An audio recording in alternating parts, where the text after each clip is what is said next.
Olá, amigos! Chegamos ao capítulo 2 de João.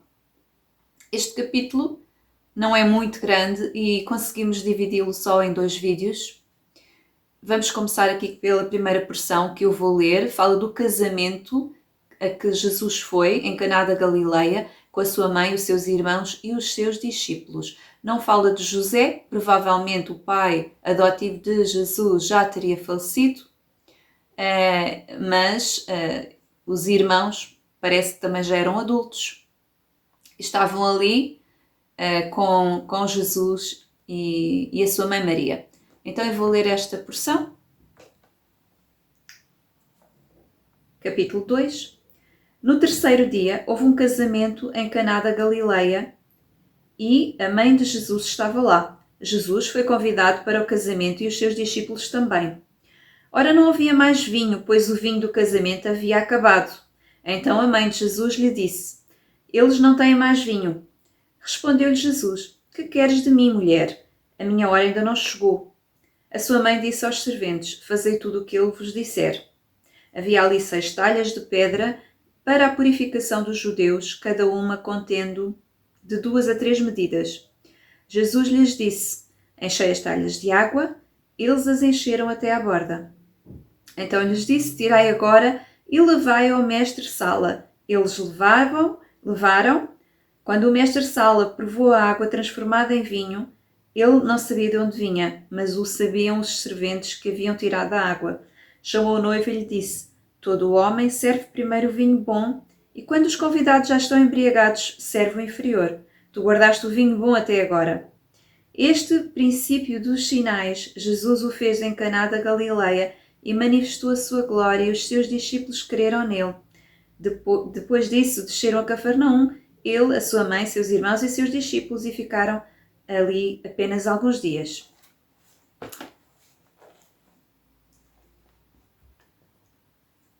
Aqui, Jesus tinha ido a um casamento, já tinha recrutado os seus discípulos, mas ainda não tinha começado a fazer nenhum sinal. Estava mesmo no princípio. E a Maria, como nós mulheres somos assim, reparamos muito nos pormenores, nas necessidades. Estamos sempre a ver onde é que há uma necessidade para irmos lá resolver. E somos sensíveis às necessidades de cada pessoa. Jesus era o Filho de Deus, mas também era um homem.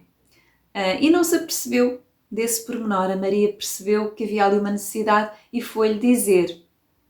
Jesus, como primeira reação, disse: Ainda não chegou a minha hora. Mas nunca, em todos os evangelhos, que são 4, havia alguma situação onde alguém fosse ter com Jesus e ele não tivesse respondido positivamente e não tivesse ajudado. Nunca aconteceu. Ele é a natureza dele responder. É a natureza do Pai a responder sempre ao pedido que lhe é feito. Jesus fez sempre isso. Todos os que vieram a ele respondeu e ajudou. Em situações mais graves, menos graves. Esta não era muito grave. Mas eu creio que esta ficou aqui registado também com certo simbolismo. O vinho, há uma parábola dos odres e do vinho novo. O vinho velho estava a acabar e Jesus vinha dar o novo vinho. E ficou aqui esta parábola, este texto, este episódio, também como uma parábola. Eu nunca tinha pensado nisso, vem-me mesmo agora à mente esse simbolismo. Os antigos alquimistas, bruxos, tentavam converter substâncias em ouro, fazer passar uma substância de um material para outro. Não é alcançável aqui pelos seres humanos, mas Jesus conseguiu fazer isso.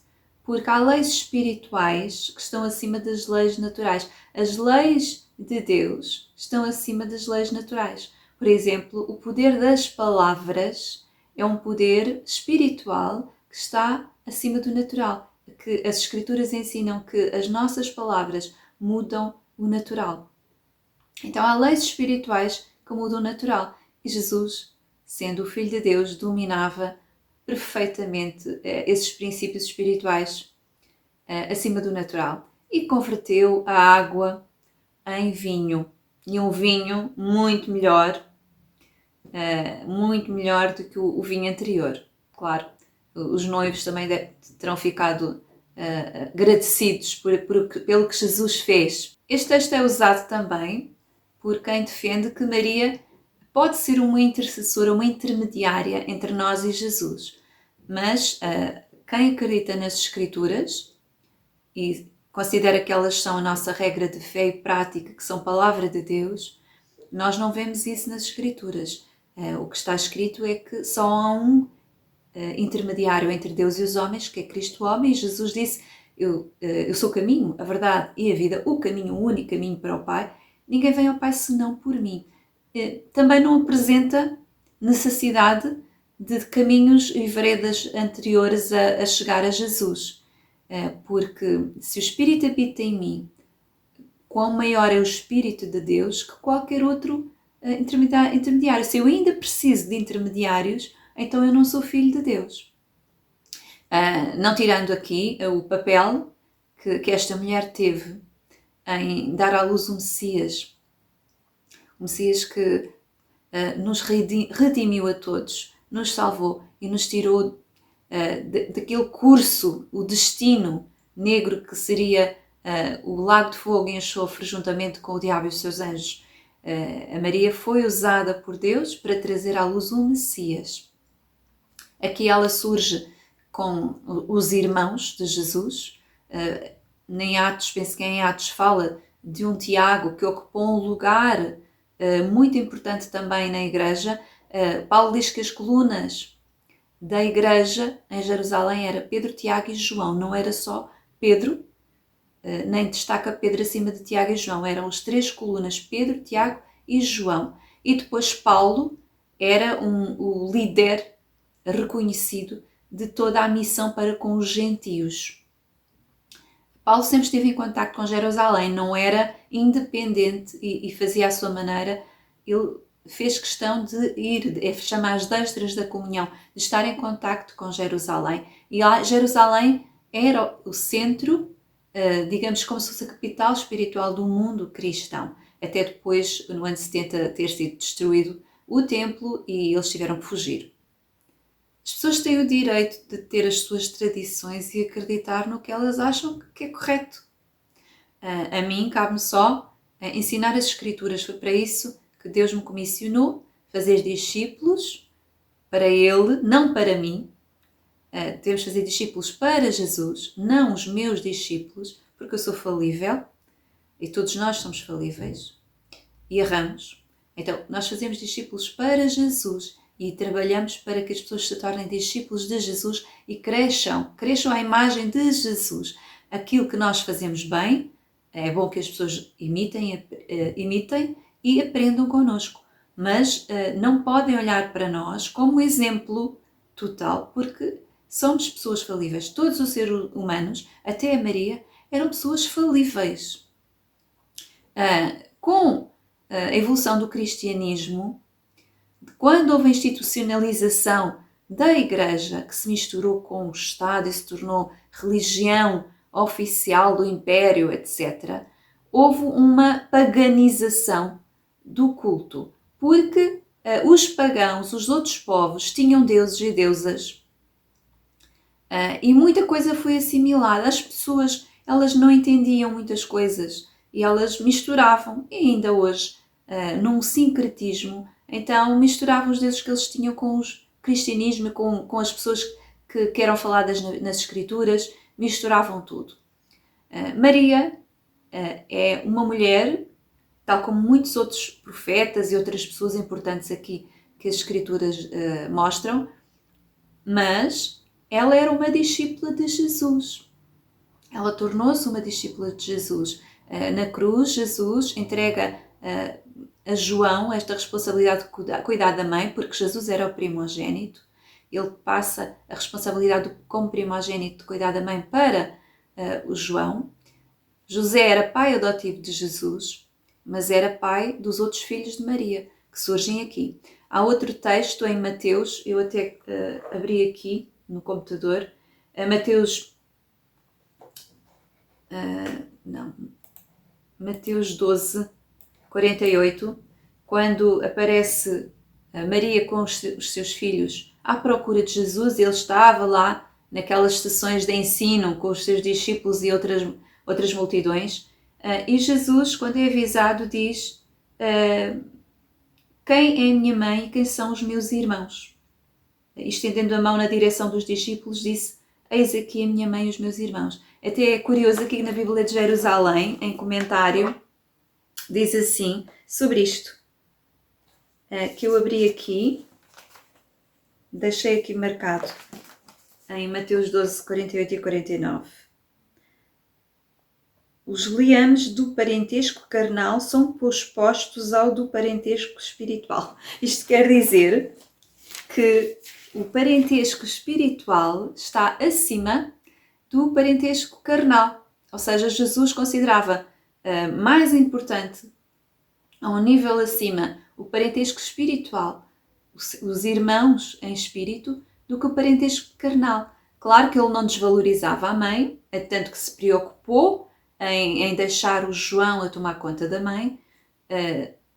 Isso é um princípio, faz parte dos 10 mandamentos, honrar pai e mãe, o mandamento que tem como promessa prolongar os dias na terra. Portanto, ele nunca, sendo o Filho de Deus, nunca menosprezaria os pais biológicos aqui. No caso de Maria, José não era biológico, mas era um pai adotivo, e ele nunca menosprezaria. Aqui, o que é relevante é que Jesus, respeitando o carnal, considera o espiritual acima do carnal. Eu respeito as opiniões contrárias à minha, mas isto é o que dizem as Escrituras. Depois o resto foi tradição posterior, com muitos concílios, com muitas decisões, com muita contaminação pagã também. E o que acontece agora é que não há digamos que grupo religioso perfeito. Todos se foram distanciando.